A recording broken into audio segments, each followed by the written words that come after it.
Section news centre पर आप सभी का स्वागत है।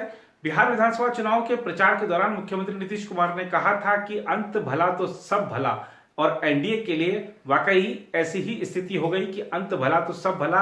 रात 1 बजे के आसपास चुनाव आयोग ने जब आधिकारिक परिणामों की घोषणा की तो ये साफ हो गया कि मुख्यमंत्री नीतीश कुमार एक बार फिर से सरकार बनाने जा रहे हैं। इससे पहले बीजेपी ने जश्न मनाना शुरू कर दिया था, क्योंकि उसकी भूमिका छोटे भाई से बढ़कर बड़े भाई की हो गई है।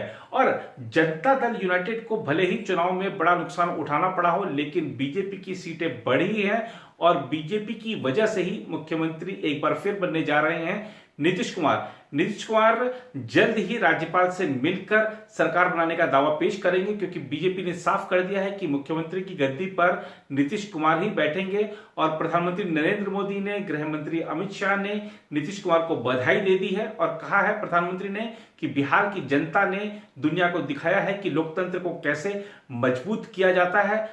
गृह मंत्री अमित शाह ने कहा है कि बिहार की जनता की आकांक्षाओं की जीत हुई है।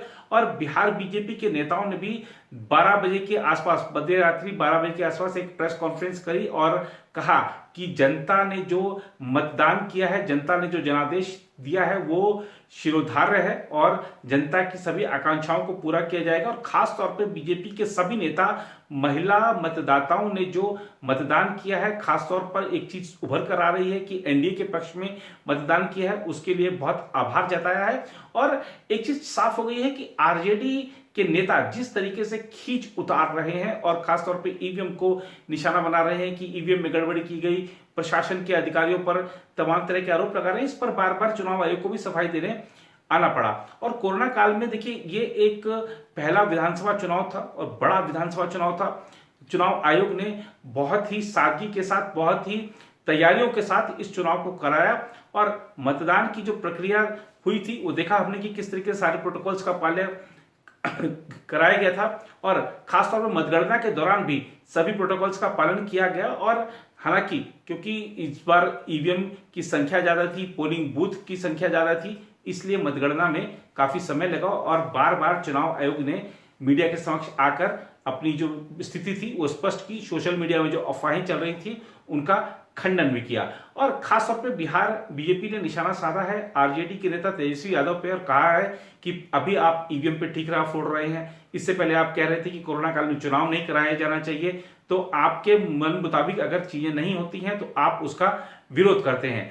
इसके अलावा अगर हम बात करें ओवैसी की, तो उनकी पार्टी ने भी जोरदार प्रदर्शन किया है। लगभग 5 सीटें उनको मिलती दिख रही हैं। और लेकिन एक चीज साफ हो गई है कि ओवैसी पर आरोप चाहे जितने भी लगे, वो साफ कर दिया है उन्होंने एक बार फिर से कि मैं बंगाल में भी चुनाव लड़ने जाऊंगा, मैं यूपी में भी चुनाव लड़ने जाऊंगा और मेरे को पूरा अधिकार है कि मैं किसी भी राज्य में जाकर चुनाव लड़ सकता हूं, अपनी पार्टी को कैंडिडेट उतार सकता हूं। देखना होगा कि आगे किस तरह की और रणनीति रहती है ओवैसी की।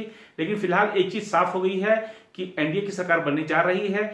और जो खासतौर पे एक अब जो नया मंत्रिमंडल गठित होगा उसमें देखना होगा कि बीजेपी और जेडीयू के बीच में जो 30 सीटों का लगभग फासला है, ये क्या नीतीश कुमार पर दबाव बना रहेगा, क्योंकि 5 साल अब सरकार को चलानी है। तो जो बीजेपी के पूरी तरीके से समर्थन के भरोसे ही वो सरकार चला सकते हैं। और एक चीज और उभर कर आई है कि जंगल राज को जनता ने खारिज कर दिया है।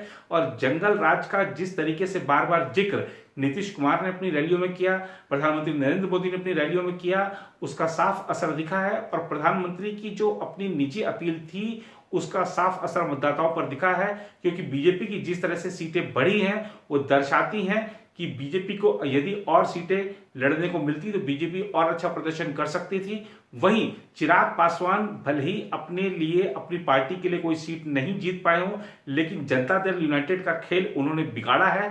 और अगर हम देखें महागठबंधन में, जो महागठबंधन बहुमत से कुछ सीटें अगर कहें पीछे रह गया, तो उसका अगर सबसे बड़ा कारण है तो वो कांग्रेस का प्रदर्शन है। कांग्रेस को सीटें लड़ने के लिए इतनी ज्यादा दे दी गई, लेकिन कांग्रेस का निराशाजनक प्रदर्शन रहा, जिसका खामियाजा महागठबंधन को भुगतना पड़ा है। कुल मिलाकर देखा जाए तो बिहार में ये जो विधानसभा का चुनाव था बहुत महत्वपूर्ण इस मायने में था, क्योंकि कोरोना काल में हुआ था, महामारी के काल में हुआ था। चुनाव बहुत ही अच्छे ढंग से संपन्न हुए हैं और बिहार के मतदाताओं ने जो जनादेश दिया है उसको सभी पार्टियां शिरोधार्य कर रही हैं, स्वीकार कर रही हैं। ये एक हमारे लोकतंत्र को मजबूत बनाता है। बिहार विधानसभा चुनाव से संबंधित और जो अपडेट्स हैं, जो विश्लेषण है, हम सुबह आपके साथ अपनी जो विभिन्न रिपोर्टें हैं उनके साथ जुड़ेंगे, आपको उसमें और भी बहुत सारी चीजें बताएंगे। फिलहाल अभी तक का अपडेट ये है, चुनाव आयोग की रात 1 बजे प्रेस कॉन्फ्रेंस के बाद की एनडीए की सरकार बनने जा रही है। बिहार में कावा पूछा गया था, बिहार में नीतीश कुमार एक बार फिर से ये एक चीज बात साफ हो गया है।